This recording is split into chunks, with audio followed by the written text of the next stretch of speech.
Toomas, saad sa sinna, kas sa saaksid sinna diivani peale minna?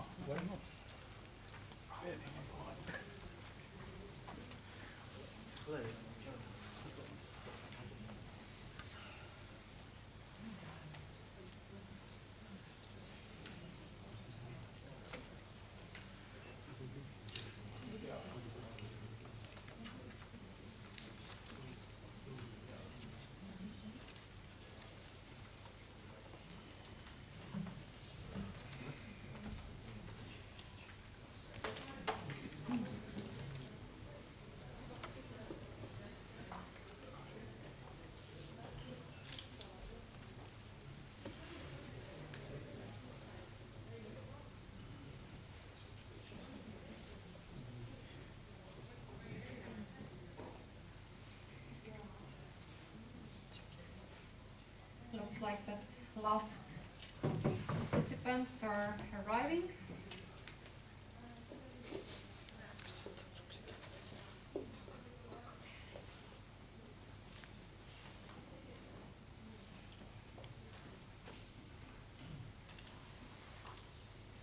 Okay, dear friends, dear participants, I have really the great pleasure to open this conference today.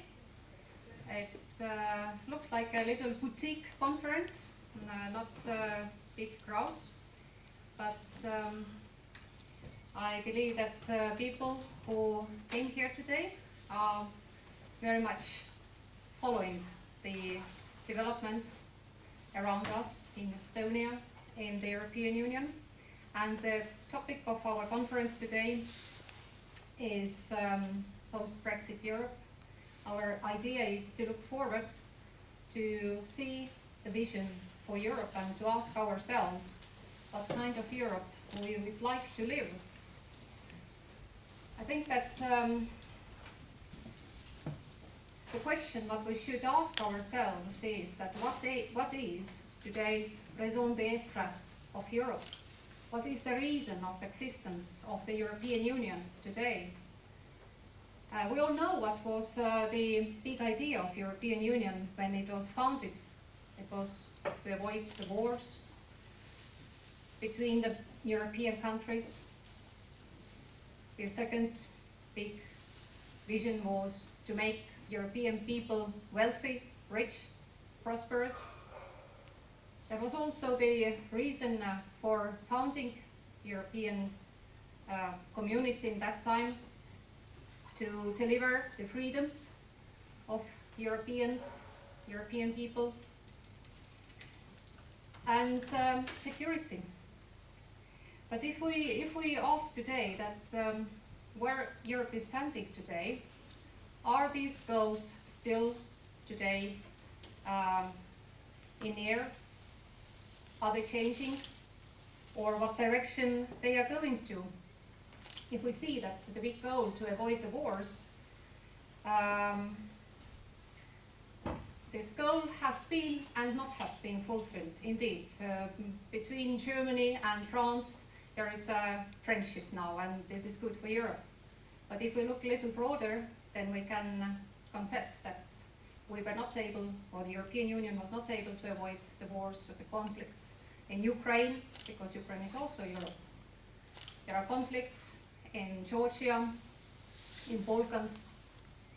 If we're speaking about the prosperity and wealth and the economic growth, again, just a few days ago, the chairman of the European Bank, Mario Draghi, made a statement that it's a growing, fast-growing problem, that the differences between Europeans in their economic wealth is growing. And not only in the countries like us, like new member states coming from relatively poor economic zones, but also the poverty of Europeans in France, in Italy, in Spain is growing also. About freedoms, about security. Yes, freedoms, free movement, free speech and others. they exist and they don't exist in a way. That we see the free movement has ended up with free borders. Basically, European borders are not controlled, and this brings a lot of security concerns for European people. We are not feeling safe ourselves in our countries, and we should ask that where else should, I don't know, British, Estonian, a Finnish feel safe if it's not in his own country? If it's in own country we don't have the safety and security, then we should ask what is wrong, and what European Union as a union, if they want to exist further, can they do something for this, to return to the main goals, to return to the basic values? Or maybe the values are changing today. So, friends, we are here to discuss today the visions, ideas, options for the future of Europe. We are here to discuss today the political changes in member states, in political environments. We see that on the one hand, the globalization is taking broader and broader terms, but at the same time in member states, almost in all member states, we see the changes in the political landscape, and we see more and more pro-nation states parties raising and forming, including Estonia. And if I may say, for my point of view, then I have a feeling that the European nation states are really raising now. Brexit is just one step, but the countries like Poland, like Hungary, like Czech Republic, and even the countries like Sweden and Denmark and Finland, our closest neighbors, also in their countries we see the rise of political parties which are gaining more and more support among the population. And they get this support because people of Finland and other countries of Estonia, European people, they feel that they need defense and protection of those political forces whom they can really trust, who would defend their national interests. So I will stop here myself and just better introduce our very, very excellent speakers today. I think it's really the great pleasure to have here with us our first speaker today, Sir Gerald Corbett, who is a former member of British Parliament, a long-time member, first period from 83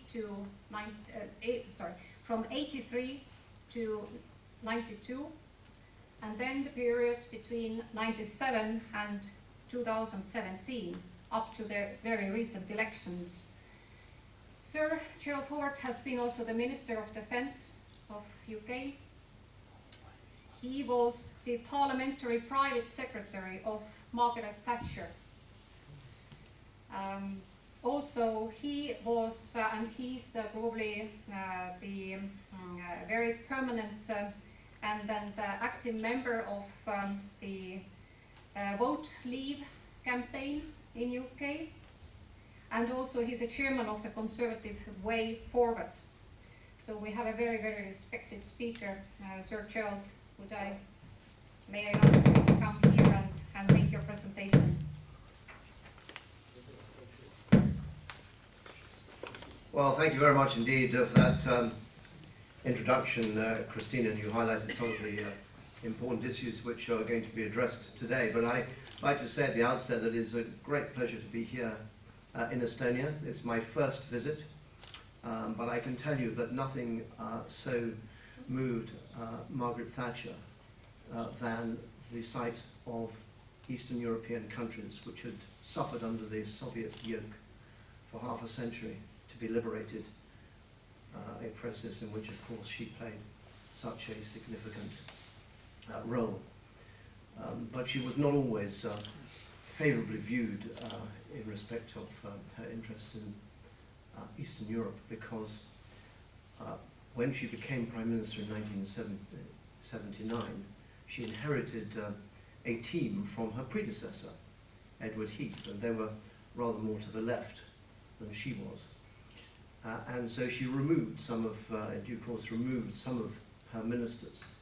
And those ministers had been very high up in the social circles in the United Kingdom. They had attended a school called Eton, which is the principal private school in the United Kingdom. David Cameron went there, so that explains, I hope. And those who went to Eton are known as Old Etonians. And when she removed them and replaced them by men like Nigel Lawson, probably the greatest Chancellor of the Exchequer we've had in modern times, and they had their origins in, their families came from Eastern Europe. And so it took a former Conservative Prime Minister, Harold Macmillan, to say the trouble with Margaret was that she'd replaced all those old Etonians in her cabinet with old Estonians. So that was something for which she was renowned. So let me proceed and explain why I believe that Brexit is not just good for the United Kingdom, but also for other members of the European Union as well. So just a year ago, on the 23rd of June last year, the people of the United Kingdom voted by 52% to 48% to leave the European Union. This was a momentous decision which shook the EU establishment to its very core.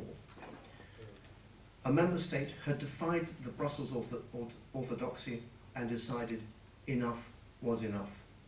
And not just any member state, but the United Kingdom, the fifth largest economy in the world, a permanent member of the United Nations Security Council, a nuclear power, and one of only 5 NATO member states to meet the 2% spending requirement, which of course Estonia also meets. There are some on the continent who still cannot understand why the people of Britain would want to leave. So I thought it was sensible to try to set out for you why it was that people took the decision that they took. And those people on the continent failed to understand 2 key factors. First, older people who had voted in a previous referendum in 1975, when they themselves were young and were taken in by the idealism of us all working together and keeping the peace in Europe and all of that, and because they were assured that the deal was that we would have a common market in goods and services, if you like, the single market, but there would be no moves to create a European super-state. Since 1975, not only has the name changed to the European Union, but they've seen the EU acquire, in addition to its flag, its Ode to Joy anthem, a parliament, a president, a ridiculous currency which has destroyed Greece and principally benefits only Germany, a common defence and security policy, and a foreign minister and ministry in all but name, that's a high representative, and the European External Action Service. These emblems and institutions have one thing in common. They are the components of a nation state. So those older people who felt they'd been deceived 40 years earlier weren't going to make the same mistake twice. But secondly, it wasn't just about jobs. It was about our inability to control migration, the fact that we continue to contribute a net $13 billion a year to the European Union at a time when our own public services are under massive pressure. But above all, it was about who makes the laws under which we are governed. Of course, other nations are less troubled by such matters. Let us not forget, Germany is itself not yet 150 years old as a nation state. France is on its 5th republic, whereas we in England have had our own parliament for 752 years, broken only during the Civil War of the mid-17th century. It matters to the Brits. How else do you explain the massive leave vote among the car workers of North East England, substantially dependent upon exports to the EU, working people who have put principle before their immediate self-interest? The idea that people didn't know what they were voting for, or a most unattractive view among the chattering classes in London, were too ignorant to understand why anybody should want to leave the European Union, in my view, is pretty contemptible. The government of David Cameron, of which I was privileged to be a member, misjudged the mood of the people and launched a huge campaign to persuade people to vote Remain. We called it Project Fear, as it was based on predictions of a collapse of business investment, falling house prices, an immediate increase in interest rates, and an emergency budget which would have to take place immediately after the vote. None, of course, of this happened. Indeed, the reverse happened. Companies like Google, Facebook announced major new investments, whilst Nissan announced new models would be built in Britain, and the OECD reported in February this year that, I quote, UK economic growth is gaining momentum despite concerns over Britain's future EU trade deal. And not to be outdone, the President of the European Council, Donald Tusk, who I understand is coming here tomorrow, said, and you can see it on the screen there, no, you can't see it on the screen there, you can see it on the screen here. I think Donald Tusk said, I fear Brexit could be the beginning of the destruction not only of the EU, but also of Western political civilization in its entirety. What extraordinary hyperbole. So that was the atmosphere at the time, but as I say, the evidence is of what's happened is completely different. And just yesterday, Bloomberg, which gave £250,000 to support the Remain campaign, has declared that the City of London is safe despite Brexit. And the City of London, of course, being the centre of our financial institutions, which generates in excess of £60 billion a year in taxes for the British government. So today, the nation, and business especially, has largely accepted the verdict of the people. The House of Commons voting by nearly 500 to 122 to trigger Article 50 only 3 months ago. And at the general election earlier this month, both Labour and Conservatives, representing some 80% of the votes cast, stood on a manifesto of leaving the single market and the customs union, which we have to do if we are to control our borders and negotiate our own trade deals. So the people, business, people in the street, politicians, we are virtually united in recognising that we just want to get on with concluding a fair deal with our continental partners. But Brexit isn't just good news for Britain. It's also good news for other EU member states, and given that we are here in Tallinn, I would like to touch on Britain's unique relationship with this proud nation. Nearly 100 years ago, in February 1918, the Estonian National Council issued the Estonian Declaration of Independence in Tallinn, seizing the opportunity of the Red Army's retreat before the Imperial German Army had arrived. German troops arrived the following day and rejected the Estonian claim for independence. And at the end of the war, Germany handed over power to Estonia. But by late November, Soviet forces moved against the new country. But you might like to know, or I believe that children are still taught this in school every year, a British Royal Navy squadron commanded by Rear Admiral Sir Edwin Alexander Sinclair arrived in Tallinn on the 12th of December 1918 and delivered 6,500 rifles, 200 machine guns and 2 field guns. And this event is marked with a remembrance service every year, and we hope that next year a Royal Navy ship will return here in Tallinn at 3 p.m. on the 12th of December, 100 years since the mine-layer HMS Princess Margaret arrived to help the liberation of Estonia. At that time, a Royal Navy squadron not only captured 2 Russian destroyers and turned them over to Estonia, but continued to provide artillery support on the coast and protected the Estonian flank against attacks from the Russian Baltic Fleet. The United Kingdom remained Estonia's main supply of arms and equipment during the war.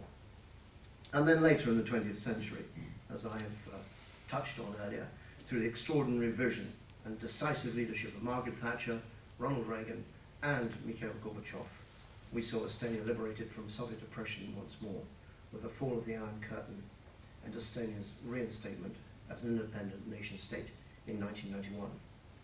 So we have a long and proud history together, and one that I and the British government anticipate will grow any stronger still in the coming years.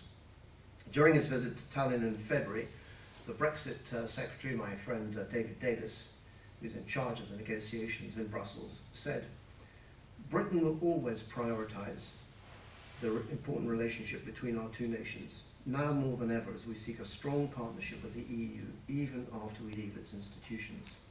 So we are not leaving Europe, we are leaving the European Union."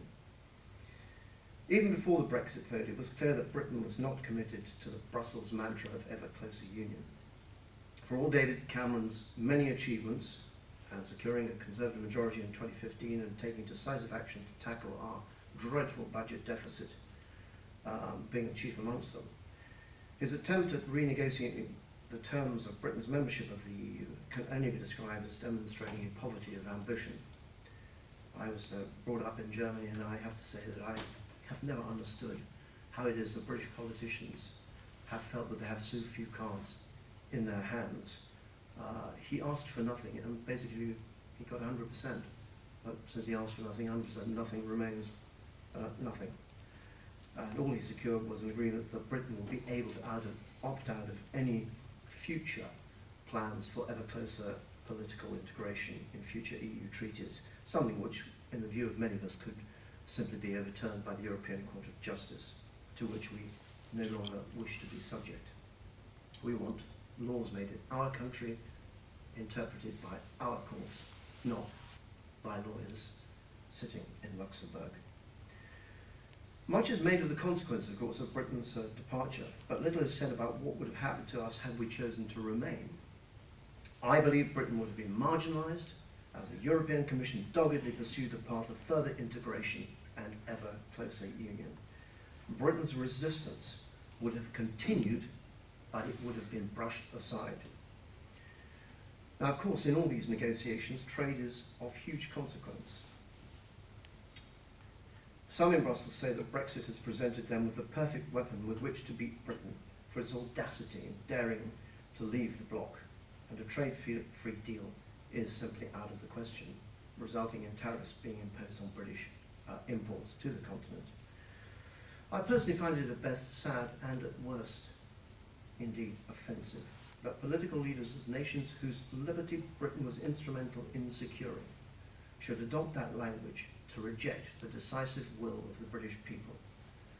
A free trade deal is clearly in the interests of the EU, given that the UK's very significant trade deficit with the EU is there. Between September 2015 and September last year, we imported around £60 billion. So, round terms, current exchange rate, maybe 70 billion euros, more in goods and services from the EU than we exported to the EU. And if you take trade in goods alone, that is something like 80 billion pounds. So get close to 100 billion euros of trade deficit in goods, cars and the like, between Britain and the EU. So through their car, chemical and machinery industries, Germany exports 50 billion euros more to the United Kingdom than we buy from them. So it defies belief that the ever-cautious Angela Merkel would jeopardise her leading industries such as BMW, which actually has its UK headquarters in my constituency, and Volkswagen by imposing tariffs on them merely to spite Britain for voting to leave. It is therefore clearly in everyone's interest to secure a mutually beneficial and workable solution, and to do so quickly, as Michel Barnier, the EU's chief negotiator, correctly wants, so we can avoid prolonged uncertainty for business. This is good news for Estonia, as the UK is Estonia's fourth biggest export partner in services. Trade between the two countries amounts to more than €1 billion a year, so it is in both our interests and those of other member states to ensure we agree a mutually convenient Brexit deal. It will come as no surprise to this audience that I am not a fan of the European Court of Justice, as I've just explained. But I was pleased to see their decision in May that on key areas, including financial services and transport, the EU does not need to seek ratification of a trade deal by the EU's 28 national and local parliaments. So this should dramatically speed up the negotiation process. And we will not see a situation where the people of the Belgian province of Wallonia are able to block a deal, which they did during the Comprehensive Economic and Trade Agreement talks in 2016 between the EU and Canada. Now, one of the more absurd charges levelled against the United Kingdom during the referendum campaign was that by voting to leave the EU, Britain would be pulling up the drawbridge to the rest of the world, and that those espousing the virtues of Brexit were to be considered as little Englanders. Nothing could be further from the truth. We are not leaving Europe, we are leaving the European Union. And it is because down the centuries Britain has had such an extraordinary impact on the world that we advocated leaving in the first place. As with so much else, Britain's foreign policy has been shackled by its commitments to the EU first, whilst the rest of the world, including our Commonwealth friends, in excess of 2 billion people, have had to come a very firm second. The EU's External Action Service has been created precisely to develop an EU foreign policy. And that External Action Service has no less than 139 offices around the world acting in the name of the EU. So in a post-Brexit world, Britain will be able once more to make independent decisions. It has also hopefully shown governments across Europe that unless they seek changes, there is a real danger that increasingly they will find the EAS making decisions on their behalf.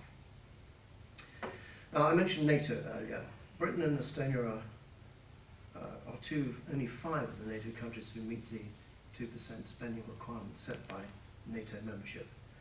Britain and Estonian troops fought side by side in Afghanistan, a conflict in which Estonia played a disproportionate and highly valued role, notably during the British-led Operation Panther's Claw in 2009, when I visited Afghanistan myself and met Estonian troops too, and this country gave nine lives for that conflict to help the people of Afghanistan. So, in a post-Brexit Europe, I have no doubt that further attempts will be made to create a European defence force, undoubtedly creating transatlantic tensions. Indeed, the European Parliament voted overwhelmingly in favour of it last November. I have to tell you, when I was a minister, I was responsible for the Britain's defence interests in the EU, and I sat around the table with other EU defence ministers. I really found it depressing. One of the things that the EU had agreed to do was to provide a training force to help train Somali soldiers. Now, they couldn't train them in Somalia, too dangerous, so they were going to train them in Uganda. What happened? They couldn't send the force. Why? Because they could not find one single medical officer to accompany that deployment. And I sat there in disbelief, and I said, and of course when you go to these European meetings, everybody speaks frankly politely, and they don't express their true feelings. I said, you're a joke, you lot. You think you want to create a European defence identity, and you can't even summon up one single medic for this deployment. You just cannot be serious, as John McEnroe might have said on a tennis court. I think that I want to develop this theme further, and I think that Britain, that the EU's got to understand that we have the 5th largest defence budget in the world, and by some way the largest in Europe, apart from France. So without Her Majesty's Armed Forces, the EU army will have substantially reduced capability. It's also been accepted that since its foundation in 1948, NATO has been the cornerstone of Europe's security in the post-war period. It's not the EU which has preserved the peace. That is a myth. It is NATO which has preserved the peace. Indeed, since the end of the Cold War, NATO has developed a key role in out-of-area operations, as we saw in Afghanistan and in Libya, and did a brilliant job in putting a force together in Libya. It is quite wrong to maintain, as many did during the Referendum campaign, that we owe peace in Europe to the EU. The EU's so-called comprehensive approach is essentially a soft power instrument. But beware, it is a complete myth to believe you can wield influence through soft power alone. It is hard power, and NATO's Article 5, insisting that an attack on one member state is an attack on all, which has delivered the security shield which itself has allowed Europe to prosper after the ravages of World War II. Much of that cost being borne by the US taxpayer, still to this day. During talks in June, the EU and NATO committed to what they called increased complementarity to tackle defence and security threats. However, as shown during the EU force deployment in the Balkans, the process of getting boots on the ground is extremely convoluted. And as always with the EU, its great failing is that despite pursuit of ever closer union, member states are still reluctant to cede power to Brussels. An EU army would imperil the security of Europe through diverting resources away from NATO, which will seriously alienate the United States. Whilst I profoundly disagreed with President Trump's statement that NATO was obsolete, I had every sympathy with his argument that European nations should do more to provide for Europe's security. The UK, with its special relationship with the United States, secured through Theresa May America's continuing support for the alliance. But that support will be at risk unless NATO's European members pull their weight, as David Cameron called on them to do so in 2014, and when they took no notice. Hopefully they'll take more notice of the Donald. But make no mistake, this part of the project to create the European superstate, has nothing to do with enhancing the defences of Europe. It has everything to do with the creation of the EU defence identity, to add that brass plate called defence to the flag, the anthem, the parliament, the court of justice, the currency, so that they can have the final ingredient of a nation state, an army. So countries like Estonia should beware of the Commission's enthusiasm for an EU army, and instead urge NATO members, who are also members of the EU, to fulfil their treaty obligation to commit to spending at least 2% of GDP to ensure the alliance is fully resourced to face any potential Russian aggression on our eastern flank. It was said that by leaving the EU, Britain would lose influence. I accept that we will no longer have a seat at the meetings of the EU defence ministers, where of course we were able to pursue, we were able to exercise the veto, which I personally did. However, the UK already commands far more influence around the world than people at home recognise.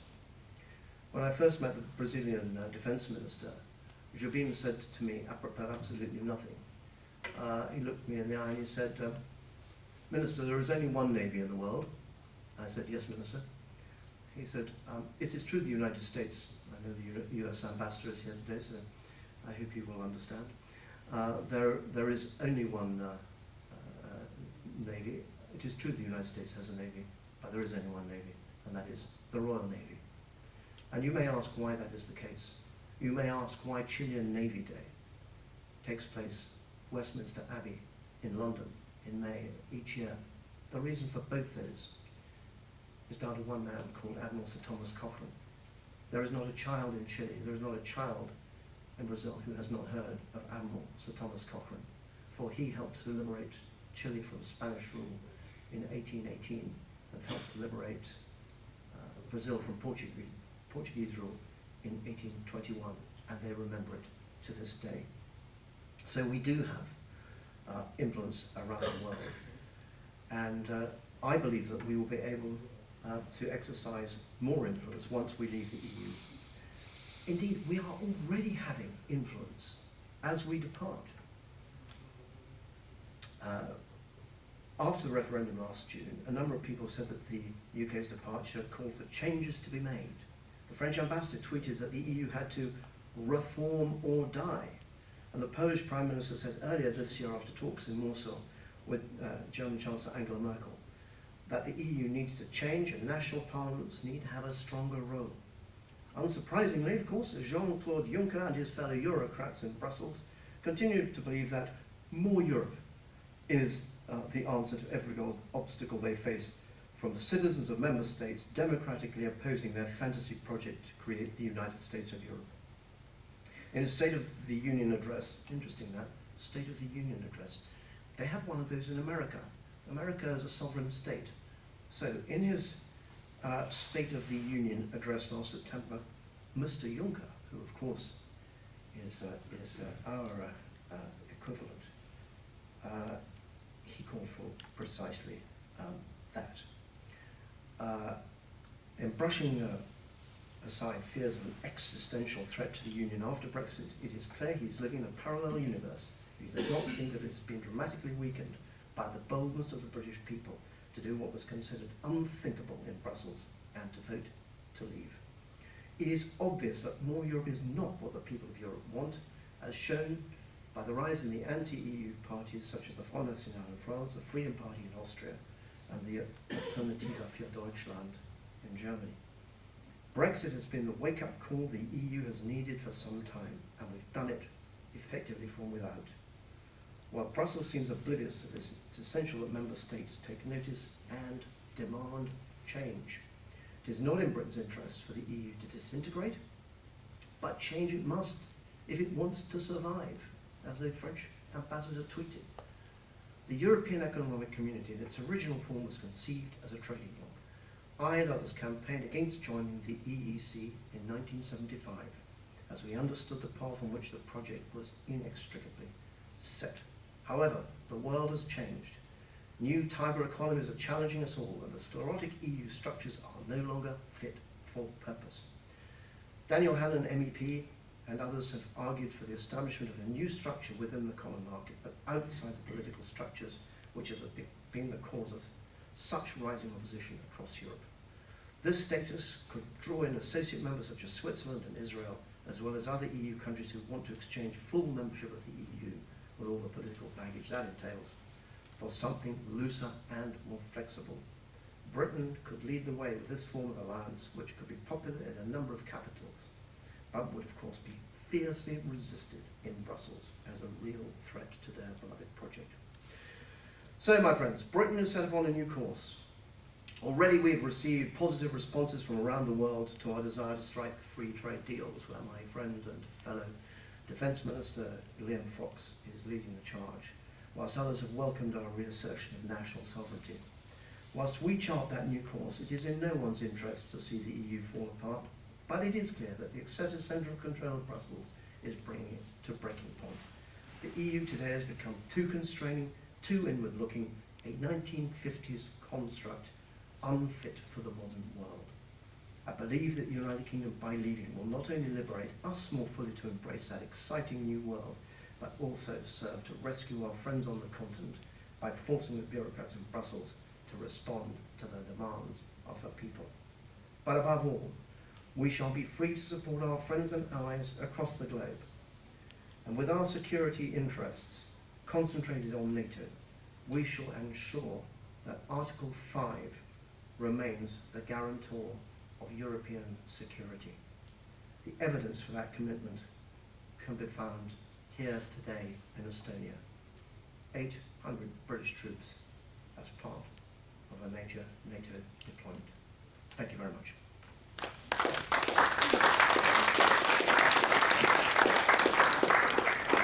Thank you very much. Doesn't seem to work, but thank you very much, Sir Gerald Howard, for your most interesting speech. Now we will take the opportunity to, from the hall, to ask the questions, 2-3 questions maybe. And please, if you introduce yourself when you ask the question, who you are and whom you are representing.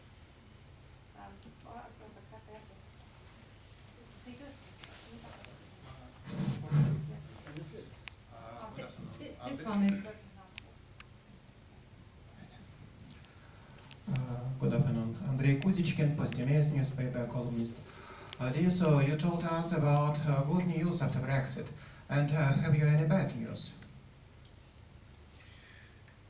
I don't have any bad news, no. I accept, as I did in my speech, that, and it was something that I considered when I was taking part in the Leave campaign last year, that my colleagues would no longer be sitting around the table discussing defence matters, which to me are the most important. Which is why I devoted so much of my speech to NATO, the importance of reinforcing NATO.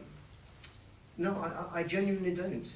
I think it is very exciting times. I do want to re-emphasize this point. It is not Britain looking inward. It is completely the reverse. It is Britain looking outward. And interesting, the Ministry of Defence had a big map on the wall, the British Empire, 1924. I was in charge of defence diplomacy, and I had it on the wall opposite my door, so any visiting delegations would immediately see my my map of the British Empire 1924, much of which is marked pink, because it was the Empire. And I used to say to people, that's not just history, that's policy. We are going to reawaken those historic ties that Britain uniquely has around the world, to which no other country can hold a candle. I knew not about the relief of, or the contribution of the Royal Navy to Estonian independence until I came to make this speech. And indeed, it was excellent ambassador here in Tallinn who pointed out to me that next year we hope to recreate this at precisely the same time as HMS Princess Margaret arrived. We hope to repeat it, and that it's taught in every school in this country. You know, I think that tells you something about the United Kingdom, and so I think it is incredibly exciting. It will not be without its difficulties, but no, I don't see any bad news. So, more questions? There are many hands. I'll try and make shorter answers, sorry. Hi, I am Georg and from the Estonian Conservative Party. I wanted to ask, do you really believe that the Brexit will happen? Actually, I doubt on that, because the Conservative Party has always been a puppet of the Brussels, and I think that the only party who would really bring the UK out of the EU would be the UKIP. But as they are not in power, then I don't see that the Conservative Party will do anything, because before the Brexit referendum they supported to stay in the Union, and now they just change color, I think. But what do you think? Well, let me say first and foremost that the United Kingdom Independence Party has no members of Parliament. It will never form a government, so it will be able to deliver nothing. The reason why we held a referendum last year was because of David Cameron. I was one of those who went to see him and asked him if he would commit to holding that referendum, because I said, I believe you, Prime Minister, but the people out there don't think you will hold a referendum. So could you produce a government bill in this Parliament, that was the 2010 Parliament, 2015, could we have a government bill to enshrine in law that we hold that referendum? He said, I can't do that because the Liberal Democrats won't let me. But what I said, would you support a private member's bill? He said, I will. He did, and he turned up and he voted on every occasion we had a vote, on a Friday, which is a day when most members of Parliament are not in London but go to their constituencies. He was as good as his word. And when you say the Conservative Party has been divided on the EU throughout this whole period, the last half century. And 6 prominent members of the cabinet didn't leave the government, but they were permitted by David Cameron to campaign to leave and at the same time hold their seats around the cabinet table.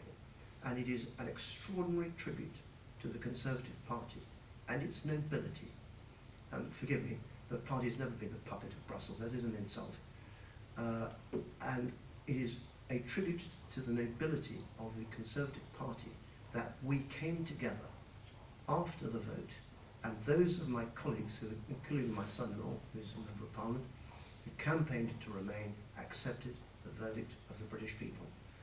And as I mentioned in my speech, both the Labour Party and the Conservative Party, accounting for 80% of the votes cast at the general election this month, were committed to leaving the single market and the customs union.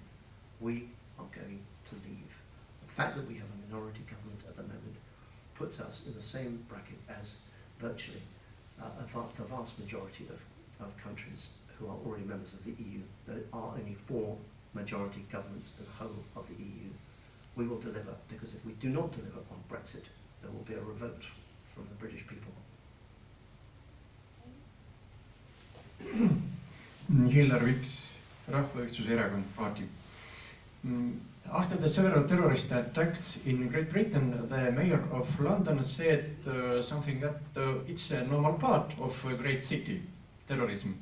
And I have spoken to several people, and for my surprise, it seems to me that the people also are getting to use the terrorism and are getting to take it as some normal thing. What do you comment? No, terrorism in London is not new. It's been going on for the last 50 years. Have you not heard of Irish terrorism? London has been beset, was beset for the best part of 35 years by terrorism from Republicans in Ireland, Northern Ireland, who planted bombs in pubs across the United Kingdom. They killed friends of mine in the Conservative Party. They tried to kill the Prime Minister when they set off a bomb at our conference centre in Brighton in 1984 when we had our party conference. That bomb killed a number of my colleagues and seriously maimed the wife of one of my close friends, Lord Tevitt, but fortunately did not injure Margaret Thatcher. So terrorism is not new. I spent years approaching my car as though it was a bomb and checking to make sure that it hadn't had something, a bomb stuck underneath it. I had a mirror on the end of a pole which I'd go around the car checking. So the Mayor of London is right to the extent that, I don't agree with him on much else, but Sadiq Khan is quite right that Londoners have had this experience before. The fundamental difference between today's terrorists and the IRA terrorists is that the IRA were doing it for a political motive, and they were basically cowards. Only one man died at his own hands and by intent, and that was somebody who starved himself to death. Today's terrorists are doing it in the name of Islam. They're Islamic fundamentalists, and they do not care about any human life. The IRA would sometimes give warnings that a bomb was going to go off because it wanted to destroy a building or disrupt people's lives. These people, some of them brought up in our own country, taught in our own schools, have espoused a philosophy totally alien to our values. And it is going to be a big challenge to root it out, and it will take time. We take now the last question because otherwise we are running out of the time. Very short question and short answer, please. Aitäh, Juhan, Club of Rome, Estonia. Back to the topic. With all respect, you did not express your attitude to this, all the points what you brought up as a reasons why Brexit was accepted by the voters, but it's just very weak equilibrium if we take the population or who had voting right, then it was 35% to 34% about. So I don't understand Yes. you. What do you mean? That from all population, 35% were for. Yeah, well, we don't work on that basis.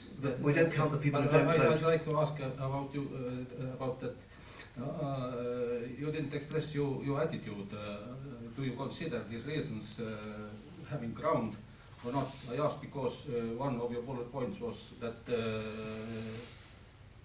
UK must make its own laws, not Brussels. All of us know very well that if any member state is against in any Brussels regulations, it will not happen. So Brussels regulations, they are UK regulations because UK had accepting them beforehand. And one reason was missing. It is just a huge lies what were carried out by Farage and some other respectable, but very shameless actions and attitudes before this voting. Maybe that was just a reason what we conclude that Brexit was accident. Yeah, thanks. Brexit was not an accident. We had I told John Major, our former Prime Minister, that we were going to have a 4-month campaign period. He looked at me in horror and said, 4 months, you're mad. But we did have 4 months. We had of intensive campaigning. All the arguments were put by both sides. The government spent £9 million sending a brochure to every household in the country, proclaiming the reasons why it was a good idea for us to remain in the European Union. We refuted, we set up 22 inaccuracies, or to use your word, lies, in that document. There were no lies on our side. The only issue on our side, which I think we could have handled much better, was what we would do with the £350 million a year we will save by ceasing to be a member of the European Union. We said that all of that, the billboards, the posters all said it would be spent on the National Health Service. That was not accurate. What we should have said is that this will be £350 million for your Parliament to decide what to do with. So we could spend it on improving the environment, we could spend it on education, we could spend it on this, we could spend it on that, we could spend it on reducing our budget deficit. That was the point. So I'm afraid I don't accept your thesis at all. And I don't accept your thesis. Well, you're perfectly entitled to do that. But you know, I believe. Let me put it this way. Let me end on a consensual note. I believe that my colleagues who campaigned for Britain to remain were overwhelmingly doing it because they believed it was the right thing for Britain. But I don't think that it's helpful for those who lost to denounce us and say that we had baser motives or that we told lies. In politics, there are lies, damned lies, and statistics. We all know that. And we tried to deploy the statistics to our best advantage, and the government did the same. And the people decided, and they could see the difference. And they voted as they did, and we shall honour their decision, unlike in other countries where they voted to leave or voted not to accept a treaty and were told by Brussels to go back and have another vote and do it again until they got the right answer. The people of Britain aren't like that. They declared their opinion, and we will stick to it. Thank you so much, Sir Howard. It's good to know and understand that, yes, UK is going to leave European Union, but you remain Europe, and UK will remain a friend of Estonia. Thank you very, very much for your speech. Now I have the great pleasure to introduce you next speaker from Finland, who is Mr. Jukka Davidson. He's an economist, he's an entrepreneur. He's also the leader of the Finnish movement, Me Kansa, which means our people or something. How you would translate it in English, you can put it yourself. And also he's the chairman of the Truth Commission in Finland. So Jukka, the floor is yours. Thank you. I think everybody knows Finnish, so because I have written this speech in Finnish, so I hope you will follow. No, I was just kidding.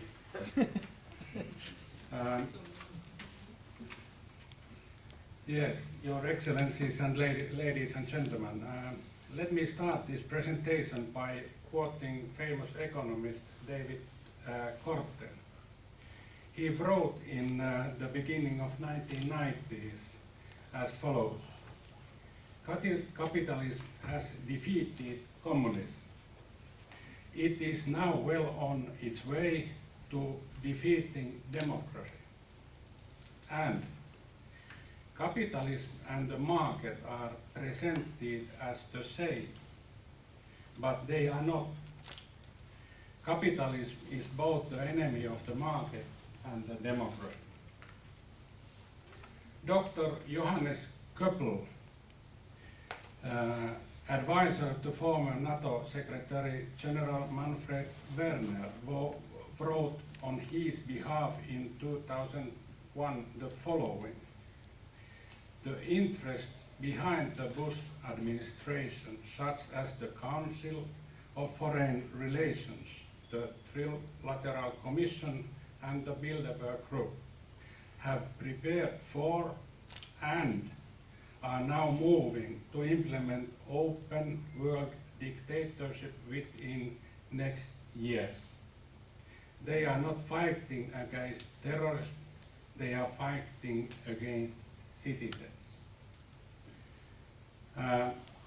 Dear friends, my name is Jukka Davidson. As told earlier, I have studied economics and entrepreneurship during 1970s. I used to work for multinationals in 1980s.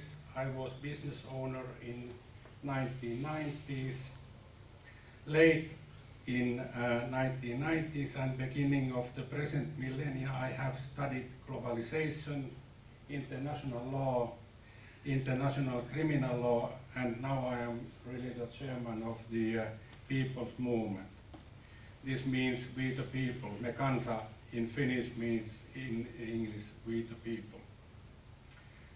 Some words about globalizations. In the beginning of 1990s, we experienced in Finland an economical destruction. It was well planned and executed plot. Foreign actors and internal agents destroyed not only the Finnish economy, but particularly before all the separation of powers. Since that time, our parliament has been in the pocket of foreign actors. Finnish administration has been serving international elite, and the legal system has collapsed. Huge number of innocent people has been convicted in prison, and the major banks, together with State of Finland, committed the biggest fraud ever in Finland. According to European lawyers, serious crimes has been proven, like crimes against humanity and large-scale money laundering operations, to mention some results of that exercise. That is globalization, at least in Finland. Globalization, however, has been presented to us all as a key factor to welfare and survival of Europe's people. The legal form of the globalization was to be European Union. It has been explained to us as free movement of capital, people, goods and services. Globalization is the source of prosperity and wealth. I have, however, argued that globalization has nothing to do with the economy. We should use the term globalization only in context of military strategies and plans. Globalization is the weapon of mass destruction against the people, we the people. The ultimate goal for globalization is destruction and occupying areas for the purpose of unipolar leadership. If defined by this way, globalization would be equal to present capitalism. EU, European Union as we know it, is too complex, very bureaucratic, and is missing totally a view for people's Europe and their environment. To run this mess called EU is much too expensive compared to the benefits offered by the entity. EU does not either have strategic comprehension for the businesses, economy and geopolitical formulation. The only evident effort at the moment is the creation of a unipolar structure for the future Europe. I have been surprised because I thought that the same plan was already unsuccessfully tested and failed on the world stage. The present European push will fail too. Mass immigration. Despite of the media blackout, we have seen some results of the present mass immigration. In regard of immigration, we should, however, notice that there are different backgrounds in European countries. There are countries which have already adopted this immigration structure in their countries as a result of early policies. We have countries which clearly are victims of the present mass movement. Then again, there are countries which are good students or Boy Scouts in the unipolar plan of the elite. I'm sure you all can guess what I point at here, my country Finland, of course. First, I would like to emphasize that and be clear that our standpoint in our people's movement is to help people in real need. The question is, however, where and how should the support and aid be offered? We believe the main effort has to be in servicing the aid in exit countries or nearby. Naturally, the end goal should be the termination of the conflict. We have seen well-documented articles about who is running this immigration flow. We have been told that ISIS fighters has been infiltrated into the flow of people. We all have seen that the major part of people marching to Europe are young males, physically fit people with first-class clothing, new expensive mobile phones, and so on. The question is, should we all be worried? Could the flow of people be a weapon as itself? In fact, researchers at the Welfare Center, along with specialists from the other departments at Harvard University, have been working on designing strategies and conflict management with special purpose. What we are seeing now is a practical implementation of developed conflict management theories. One of them is a study by the Welfare Center for Science and International Affairs at Harvard University that bears the name Strategic Engineered Migration as a Weapon of War. The study was first published in 2008 in a Civil Wars journal. Using a combination of statistical data and case study analysis, the author of the work, Kelly Greenhill, provides answers to the following questions. Can refugees be a specific type of weapon? Can this weapon only be used in wartime or in peacetime as well? And just how successful can its exploitation be? Ladies and gentlemen, I am afraid this issue, namely mass immigration, is the matter of national security for each and one of European countries. It seems, however, some countries, namely the CEDC group of countries, have already realized that. Some ideas about economy and our financial systems. I believe it is time to stop cheating ourselves. The Western financial system with central bank ownership has been and still is a systematic risk for us all. There is no free market anywhere. All and everything is under speculation. Money has no moral whatsoever. For Professor Carol Quigley warned us in 1960s and 70s. He wrote the following: in addition to these pragmatic goals, the powers of financial capitalism had another far-reaching aim, nothing less than to create a world system of financial control in private hands, able to dominate the political system of each country and the economy of the world as a whole. Sounds real and familiar, doesn't it? The World War III has been ongoing for some time now. The only difference is that it is ongoing in economical terms with help of globalization and local political supporters. Now you can see the idea of globalization in context of military strategy. Take a look at Greece as an example. What a nonsense to offer new loans for solutions. Western financial system needs globalization for the enslavement of people. The debt is the weapon.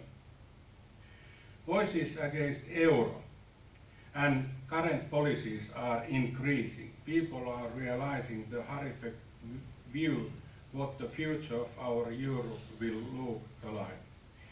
We used to have in Finland a system where the money and the financial system had master. This is our government and the president. Today, the money and the owners of central and investment banks are the masters. The debt makes modern time slaves. Solutions. So, now I have been criticizing everything around us. Do we have any proposals for solutions? Yes, of course we do. But first and foremost, we have to give answers to important and essential questions. Do we really want to solve problems instead of creating new? Are we honestly ready to restore words like truth, honesty, legal, lawful, and leave behind us illegal and criminal behavior, including the use of terrorism? The easy part of the solution is to organize unipolar issues in Europe. The response to unipolarity is respecting European multipolarity. Multipolarity is respecting different cultures as well as nation states. We have to understand that a strong economy is the main objective for future Europe. This cannot be built on debt. Different cultures should be considered as strength, which gives the much needed boost for Europe as a whole. Europe belongs to Europeans, not to anybody else. But first things first, we the Europeans have to outsource globalists from our continent. We have to come together. We have to show our strength. This is, we the people, is the same as democracy. Finally, European Union is not same as Europe. Europe stands for multipolarity. Ladies and gentlemen, Europe shall stand for economic nationalism. Thank you.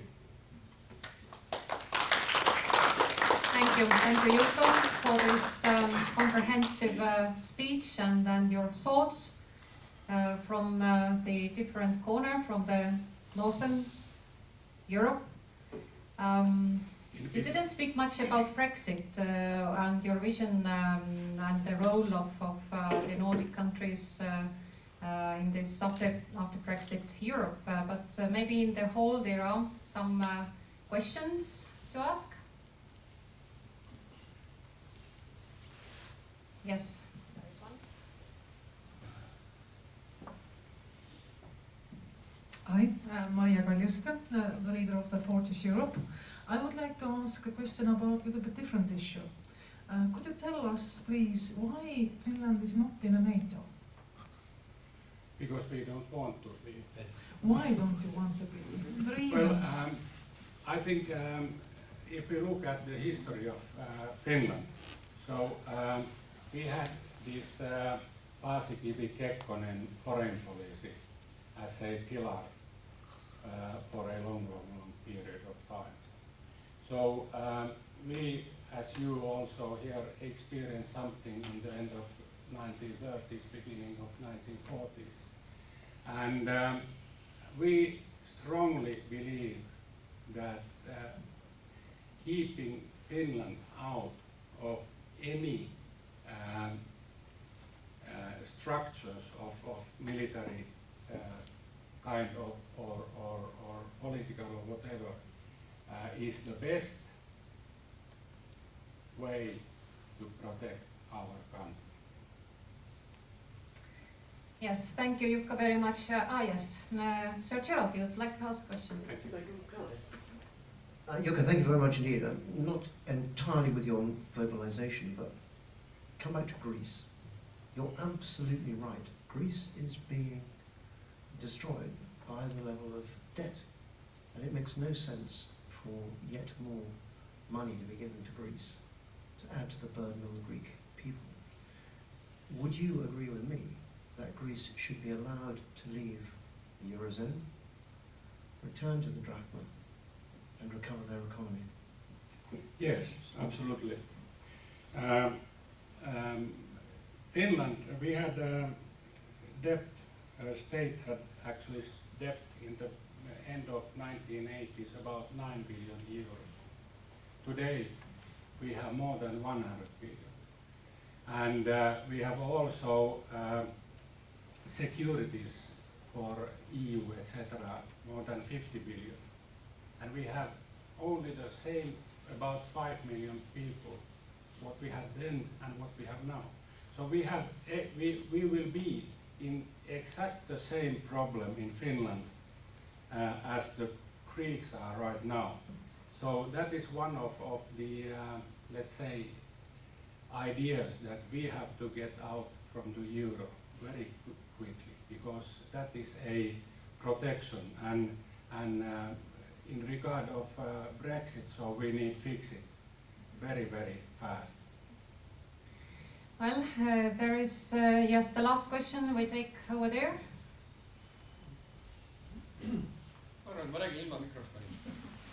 Can you describe, please, the common attitude of Finnish people concerning the immigration policy and the immigrants themselves?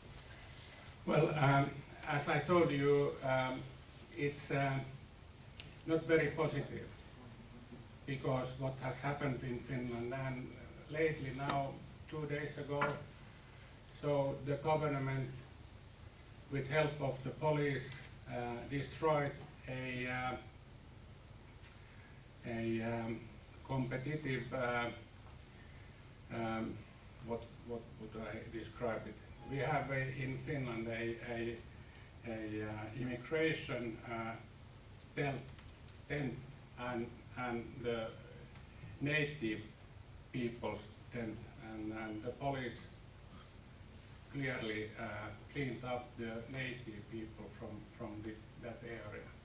And now I'm afraid that there will be some consequences in regard of that. So I think Finnish people are patient quite long, but then when enough is enough, then it's going to happen something. And I'm quite afraid that we are quite close of that something will be happening. Finland should protect, as a nation state, the country, but our, let's say, leaders doesn't do it, so people will do it. We are 4.5 million people against maybe 10,000 or 20,000. So you will figure out what will happen. Yes, thank you, Jukka, very much for your very clear message, and I agree with you that there are more and more people in Finland thinking like you, in the same lines, and but we will live and see what is going to happen. Thank you very, very much for your very good presentation. Please, could you come back here? And now I have really the great pleasure to introduce Professor Alatalu, who has been very much beloved and respected professor for many people in Estonian universities for generations.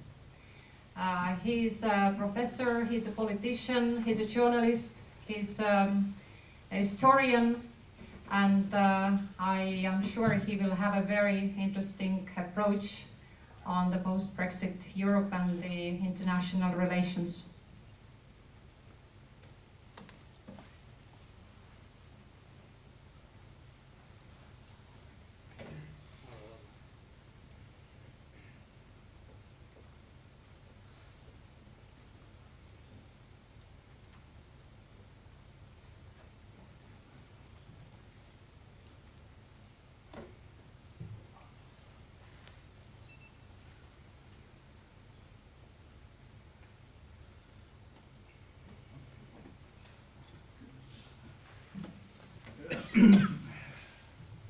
Good afternoon, Excellencies, ladies and gentlemen. It's a pleasure to speak after two such interesting reports. One was presented by the representative of the great power, and of course his point of view differs from those who are representing the small countries, and I will add to this information which was given by Madame Oiland only one thing, that my most famous academic paper is dedicated to the history of the Tuva Republic, which is a very small entity now inside of the Russian Federation, but which was independent state from 1921 till 1944. And last week my daughter, who was on conference in Russia, she was informed that my article was even published in Indonesia. So I am very proud to hear such news, that the problems of the national statehood, which is the problem of all small countries, was kept interest also in this area very far from here. My report differs from my predecessors in this sense that I am looking more forward and in concrete way. Let's say for me the Brexit, it is already a process which is going on, but I am looking for the new Brexits in European and Eurasian scale. And the title of my presentation, it's not moving. I find in the book of the Zbigniew Brzezinski, famous representative of the political science, and in his book, The Grand Chessboard, which was written and published in 1997. And the problem what I find there was that he was the man who was the first to use the term Eurasian Balkan, not simply Balkan. And we know that the Balkan is located in Europe, but he explained in 10 pages such a phenomenon as Eurasian Balkan. And for him, the Eurasian Balkan countries were 5 Central Asian Soviet or former Soviet republics, 3 former Soviet republics in South Caucasus, and as the ninth member of this group, he mentioned Afghanistan. This paper was written in 1997, and I am here also presenting the term, what does it mean, Balkanization, as for most it is the process of fragmentation or division of a region or state into smaller regional states, which is taking place concerning the leaving of United Kingdom from the European Union. There are in fact two scenarios of the future Balkanization. The first is going on in Europe. After the Great Britain, it is possible to speak about Catalonia. Maybe it's the most potential place. Padania, for someone it means the North Italy. And another Balkanization theoretically will take place in this region which is called as Eurasia.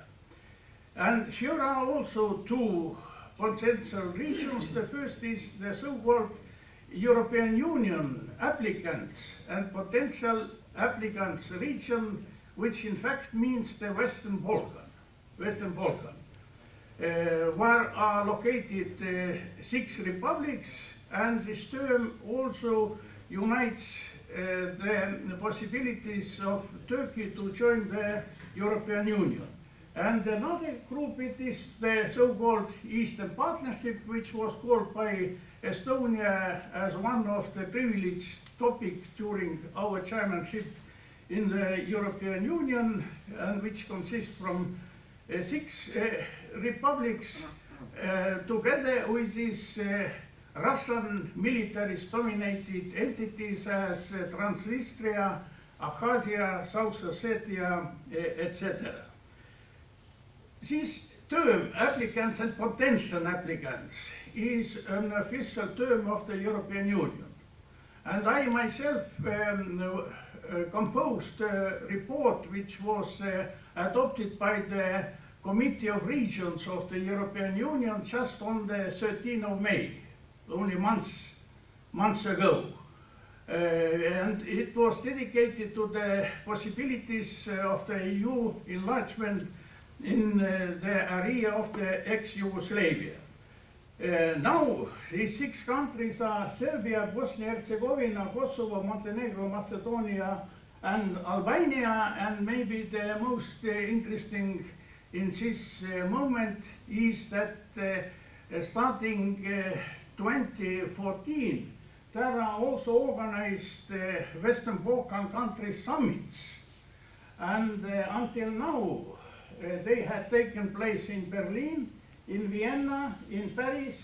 In next week, at the end of the next week, it will take place in Trieste, which means Italy. But the most interesting thing is that at the next meeting of the EU applicants countries will take place in London. And Madame Theresa May, on 9th of March, when he told to the European summit in Brussels, she confirmed that yes, Great Britain is leaving, but she at the same time invited leaders of the Western Balkan countries to meet next year in London. And EU leaders accepted this proposal. And now it is very interesting to ask, what will be the message of Madame May next year, when the Brexit process is practically finished, or let's say close to the finish? What she will say to the leaders of the Western Balkan countries? Please go on with preparations to join the European Union, or it's better for you to remain out. Maybe Sir Howard is able to say what will be the proposal by Madame May. Well, I will wait later to give him a chance to respond to these questions, but it is quite strange situation, and also the behavior of the European Union leaders, including German Chancellor and French President, who was, then there was the old President, of course, but it is still unclear what they will propose for Balkan leaders. In fact, Western Balkan has two choices more, because there is now already existing, functioning, and inviting to take part such a union as Eurasian Economic Union, which was in fact proposed already by the then Kazakhstan leader Nazarbayev in 1994, and Vladimir Putin repeated this proposal and started to organize this union in 2011. The main events took place in 2014 in spring, summer, and we all know that then also the process of Euromaidan in Ukraine started, and the problem was linked with the possibility Ukraine will join this process or Ukraine will go to the European Union. And at that moment the Kremlin started to play chess, using the word by Brzezinski, but what kind of play are playing others, it is difficult to say, because Russia succeeded quickly in different directions. Occupation and annexation of Crimea, project of the Novorossiya from south of Ukraine till Transnistria. Then, thanks to the negotiations, Armenia also decided to join this Eurasian Economic Union. A year later, Serbia concluded free trade agreement with this Eurasian Union, about what I will say later. In the territory of Serbia was opened Russian rescue operation space, which is also treated practically on the same level as other Russian military bases in abroad. Last year, on presidential elections in Moldova, winner was the person who openly agitated and is agitating in favor of this Eurasian Economic Union. And also don't forget the ties between Eurasian Economic Union and Latin America. If we are speaking about the Central American countries and about the last visit of the President of Brasilia to Moscow. The second choice for Western Balkan countries is linked, to my mind, with such a movement as non-aligned countries movement, or NAM movement, which was created in 1961, and maybe the most famous leader and founder of this movement was President, or the then President of Yugoslavia, Josip Broz Tito. And this movement was founded in Belgrade, which is also important. If we are speaking about the so-called fake news media, it is quite typical that they are trying during the last decades even not mention that there exists such a movement as non-aligned movement. And it is so strange, because the last three summits of these movements had taken place in the oil and gas-rich countries. In 2012, in capital of Iran, in 2016, on the island Margarita in Venezuela, and Venezuela is now chairman of this movement, which is representing 120 countries. And very often we are reading that Venezuela's president, Maduro, who has a lot of troubles at home, But he is permanently proposing something new concerning the oil and gas prices. And he is doing not it alone. He is doing it as a leader of this non-aligned movement. It is his obligation. And behind him is once more 120 countries. But the most important thing is that the next summit of the non-alignment movement will take place in Baku, in Azerbaijan. And we are all informed well about the possibilities and abilities of the Azerbaijan current leader. 2 years ago, the European Games took place in Baku. There was a lot of criticism. It's a dictatorial regime, etc., etc. But everyone was ready to go and to take part. Just a week ago, the Formula 1 competitions for the second year is taking place in Baku. Everyone is going, etc. And to hold the summit of the non-alignment movements in Baku, it means that the movement is returning back to the Europe. As the first summit took place in Belgrade in 1961.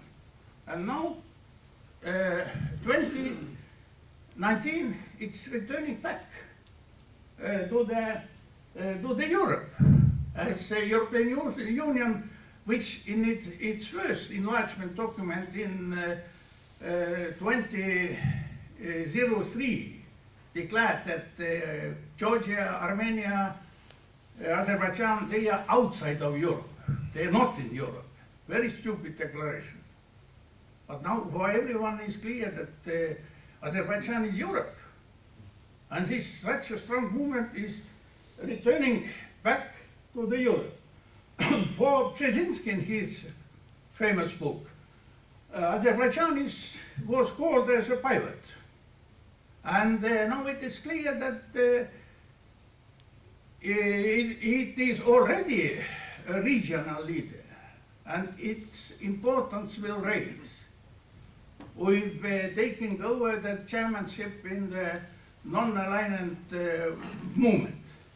And what is the difference between NAM and others international organization is that the chairmanship starts after holding of the summit, not before. And it means that Azerbaijan will dominate on the European level starting 2019 till 2022. And to my mind, the best positioning for Baku would be to be alone. Not to go more closer to European Union and not to have more closer relations with Eurasian Economic Union. And about history, well, the current regime is, we all know what it is. But don't forget that, in fact, Azerbaijan was the first democratic Muslim republic in the world. Now there is competition because the Crimean Tatars are also saying that they did the same, but their republic was short-living as Azerbaijan Republic functioned 2 years. Now returning back to the Western Balkan, I put the question, maybe we will find the next pivot or the next leader, the next Brexit, in this sense that you will have your own foreign policy and you have not so much linked with the other organizations and great powers. Maybe we will find the next pivot in the Balkan countries. As I told, I was composer of the last document adopted by the Committee of Regions on 13th of May. I wrote there also about the statement of the current leaders of the European Union, and Mr. Juncker declared already immediately after being elected as leader of the European Commission that there will be no enlargement during his mandate. which lasts until 2019. And as during 6 months, I met permanently with the ambassadors as minimum, and with politicians from all Western Balkan countries, I must say that they all are very disappointed with the behavior of the EU leaders. Happily, something changed because they themselves understood that it is stupid, let's say, even not to visit these countries. And if you are now looking on news, everyday news, now practically all of the EU commissars and also the Estonian ministers are permanently traveling on the Balkan. Now it's better to go later than not to go. But the situation is still unclear, and thanks to this stupid statement by Juncker and others, the situation was immediately used by Russia.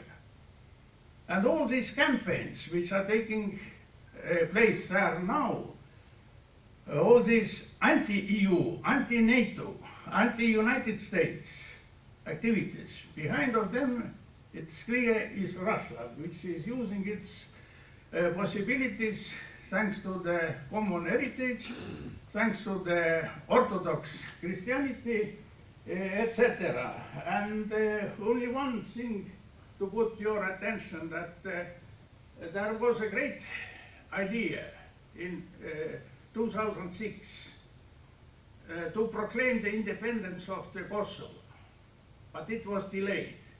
As it was delayed, the recognition of the results of the elections which were carried out in Palestine autonomy in 2006. Both events took place only in 2008, which means that it was made after the Putin's famous speech in Munich Security Conference.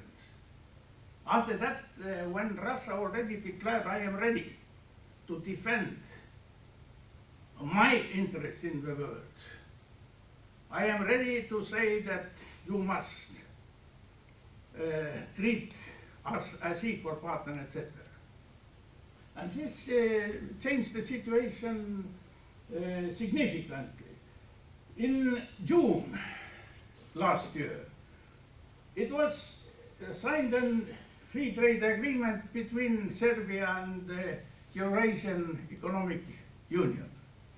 And as a historian, let's make a parallel. To my mind, it is something similar to the agreement which was between the famous Soviet economic organization, Sovet Ekonomitsky Взаимопомощи, in English, Comecon, and Finland. All others were socialist countries, and one was the capitalist one. And this treaty functioned, or agreement functioned. And now it is proposed practically the same. And the last thing, why I am speaking so much about Serbia, to my mind, if after the Brexit, the next more or less independent foreign policy maker in Eurasia or in Europe will be Azerbaijan. After him, the next, to my mind, will be Serbia. As minimum, there is a potential for that. And there is one event more. In 2021, it will be celebrated, the 60th anniversary of foundation of the non-alignment movement. And of course, it will take place in Belgrade. So the importance of the Serbia in foreign policy making in Europe as independent player will raise. Well, after such serious information, let's speak a little about the funniest side of policy making. We are now sitting in Estonian National Library. In fact, it is a very historic place, for some international organizations. And the most interesting thing for me when I started to prepare this report, and I used the Google, I find that today, on 28th of June, also is taking place a sitting in the Scottish Parliament, in United Kingdom, in Edinburgh. And this is a sitting of 13th General Assembly of the UNPO. It is not United Nations. It means unrepresented nations and peoples organization. This organization was founded here in Estonia. It's Estonian born international organization, still functioning. And it was founded in Tartu, but two of which general assemblies took place in Tallinn.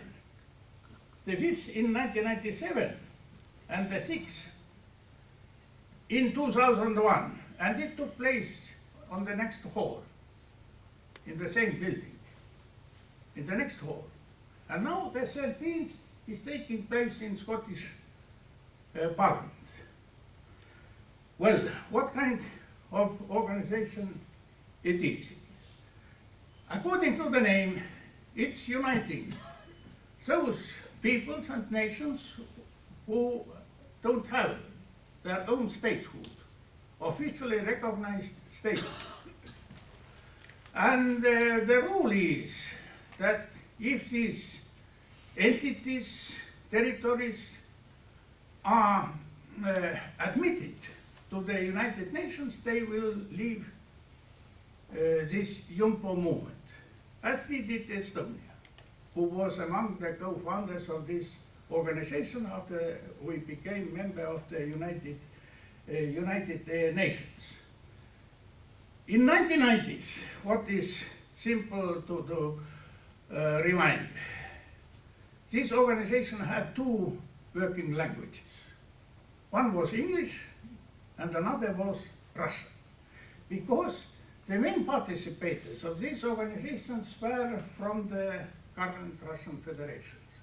They were representatives of the such a national republics and units as Chechnya, Ingushetia, Tatarstan, Udmurtia, Mariel, Tuva, my favorite area, including Indian Finns, etc. No, among representatives from other countries, please, President of Costa Rica was here in Tallinn, and also another president on another occasion, Oduver, también in 97. Now in 21st century, this organization has only one working language. It's English. Because here in Tallinn, in this, not in the hall of the former Sakala Center, where the 5th Congress took place, there was an idea that the next leader of the UNPO will be Linnart Mäll, you must know, older generation. But he was not elected, as none of the proposed persons were then elected, because the Sakala Center was full of Russian diplomats, all Russian embassy was there, and using the majority of delegates who had arrived from Asia, Africa, and especially in Arab countries, all, let's say, European candidates were defeated. And as leader was elected, let's say, representative of Zanzibar Island, and they also find a very interesting person from Sweden. There then was quickly formed such a separatist movement as Free Skåne. No one knew this person earlier, but in Tallinn he was elected as vice chairman, etc. And due to it, it's possible to say that Russia crushed this Russian side, Russian part organization then in 97, 98. And due to it, now this organization is speaking in English, its leader is Italian, and what they were discussing yesterday and on Monday in Edinburgh. Two topics are mentioned: South Mongolia, where is it located? It's of course China, but it's politically correct to say South Mongolia. And another main topic, Oromo, where is located Oromo? It's Ethiopia. So it's clear that now they are totally discussing other topics, but not this was important for me. I'm sorry, Thomas. Yeah. Yes, we are running out of the time. I guess you have also questions in the hall. Can you make conclusions? Just unhappily our British friends had left. Someone knows what does it mean, Ellen Vanne? Of course, no one don't know it. But that is Isle of Man, which is located between United Kingdom and France. It's of course territory of England. But what the UNPO is now doing, aside political activities, it is also organizing football tournaments, because football is for everyone. And the first football tournament took place in Sweden in 2014, and the second took place in Sukhumi, which is capital of Abkhazia. And so to assure that, let's say, European Union members also will send their representatives to such a football tournament, Russia even was in favor to support Abkhazia in sense of its membership in the UNPO. And all teams were invited, but at last moment, in May 2016, United Kingdom Foreign and Commonwealth Office asked officially that this football team from Isle of Man will not go to Abkhazia. It was official political position of United Kingdom. But now the situation is such that the next UNPO tournament will take place in 2018, and the capital of the South Ossetia is inviting them to come. And of course the situation is same as 2 years ago. So it's possible to say, to returning to this word I started, it is a chess play. Now the play is going on. And of course the European Union countries and those who prefer to leave this unit must take new political decisions. Thank you for your attention. Thank you, Thomas, for this really great geopolitical journey, and of course football and politics and chess, probably they all mixed and linked. But I have one comment on your very first question, that why the meeting of applicant countries from Balkans may take place or will take place in London. Maybe Mrs. May will have a proposal to those countries to join the British Commonwealth.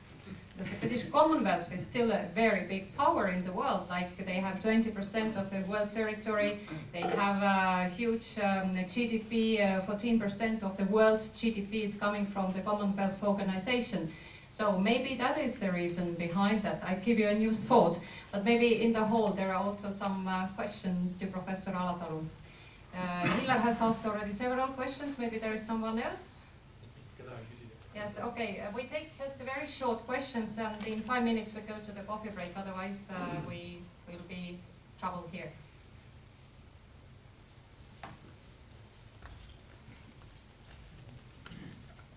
Thanks. As we know, Mr. Juncker, Jean-Claude, will be tomorrow in Tallinn. If you had possibility as a representative of Estonia to talk to him, What will you say to him? Welcome to Tallinn, of course. And next question, why you are against the enlargement of the rights of the parliament, national parliaments? Because I will add only one fact more. In our case, it was solved in such a way that the right to say something as the Parliamentary Committee of the European Affairs. It was also, let's say, a compromise, because it must be normal that all decisions will be adopted by the Parliament in full size, not by its committee. So we already, or let's say the previous content of the Parliament made such a mistake. There was no need to solve the problem in such a way.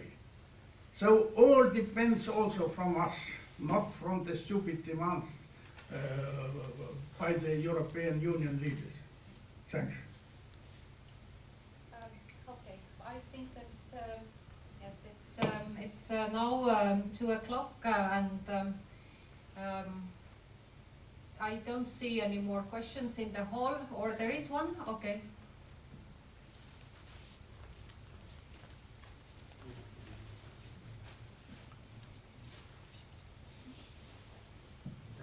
At the registration desk we were given some paper. Am I right that it was by Igor Gräzin? Yes. But he states here that the raison d'être of the EU doesn't exist anymore, and he states that keeping the peace on the continent failed: Ukraine, Georgia, the Balkans, Trans-Caucasus. What do you think? Was it possible to make something different, to make something more to avoid that kind of conflicts, which are caused by the collapse of Soviet system? Well, I would say in such a way. The first slide, which was demonstrated by Sir Howard, I don't see him. There was shown that the British Navy arrived in 1918 to Estonia to help us, Estonians. But in fact, and you agree with me, then in Tallinn was also located the government of the Northwest Russia, headed by Lianosov. And it in fact was, let's say, a double policy in this sense, because there was need to support concrete forces inside of Russia, and at the same time support also the Estonian independence. So the general picture, in fact, is very complicated. But I already mentioned one thing concerning these rights of the Estonian parliament or its committee. They are totally different things. And not only Estonians made mistakes. The same was done by several countries, and there was need all time to be more contact with as minimum neighbors. And let's ask also a simple question, which I did all time when I was in parliament. What is the position, let's say, on the same issue of Latvia or of Lithuania or Finland? Our reports never propose us to make changes in legislation, etc. I'm mentioning what are doing our neighbors. And it is our weak side. As small countries, we must cooperate more among us, because the great powers have all time their own policy and own interests. It's my response. Well, thank you very, very much, Professor Alataru, indeed. And now we make a coffee break. It takes about 20 minutes. Please don't leave, because we have another interesting session to come up that will be chaired by David Wilkinson. Yeah, I looked it up as you're talking. It's a William. Of course it's good.